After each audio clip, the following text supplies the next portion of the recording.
Good evening. এখন আজকে শুভ উল্টো রথ, জয় জগন্নাথ। এখন যাবো হচ্ছে মেয়েকে একটু মেলায়, রথের মেলায়। আজকে আমি গিয়ে মেয়েকে একটু রথের মেলা ঘুরিয়ে নিয়ে আসি। মেয়ের যেতে হয় বৃষ্টির মধ্যে রথের মেলায়, চলে যাই আমি। হ্যাঁ, মেলায় রথ কই, রথ কই, ওই যে রথ।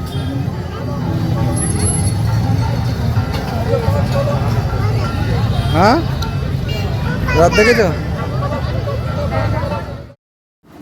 দেখতে পাচ্ছ এই বয়স্ক দাদুটা মেলায় বসেছে, আর আমার মেয়েকে যে গাড়িটা চড়াচ্ছি।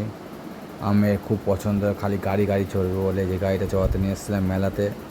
খুব সুন্দর, কিন্তু বৃষ্টির দিনে খুব বাজে ব্যাপার। এত ভালো ব্যাপার কিন্তু কোনো লাভ নেই। আর খুব প্রচণ্ড বৃষ্টি হচ্ছিলো বলে আজ এই খাবার দোকানে খুব ভালো বলেছিলো, খেলার দোকানে প্রচুর করতে। মেলায় যেমন হয় এই আইসক্রিমের দোকানও থাকে, সব রকম হচ্ছে, কিন্তু কাদাতে থাকো। জিলিপির দোকানে গেলে মাঠে কত মেলা বসতো, কিন্তু সেটা এখন বসেনি এবছর উল্টোমাতে। এদিকে ভেতরটা আমাদের মন্দিরের ভিতরে এত সুন্দর সুন্দর পুতুলের দোকান বসে, এই যে খেলনাবাটি পুতুল সব রকমই থাকে। দেখতেই পাচ্ছ যে কত ভালো বড় পুতুল দেখতে পাচ্ছ, এরকম পুতুল বসে, মাটির পুতুল। আর মেয়ে দেখছে কোনটা নেবে, সে চিন্তা করছিল কীভাবে কোনটা নিয়ে পছন্দ হচ্ছিল না কী নেবে।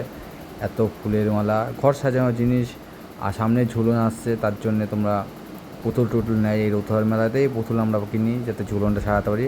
অনেকে পুতুল কিনছে বাচ্চা, এই যে ডলগুলো দেখো, গরুগুলো কীরকম মাথায় হাঁটছে, এরকম কিছু শোপিস পুতুল বাচ্চাদের জন্য। মেলাটা খুব সুন্দর। এই হচ্ছে রথের মেলা হচ্ছে যে এই জন্য দেখার জন্য। দেখো কেমন লাগলো অবশ্যই বলো।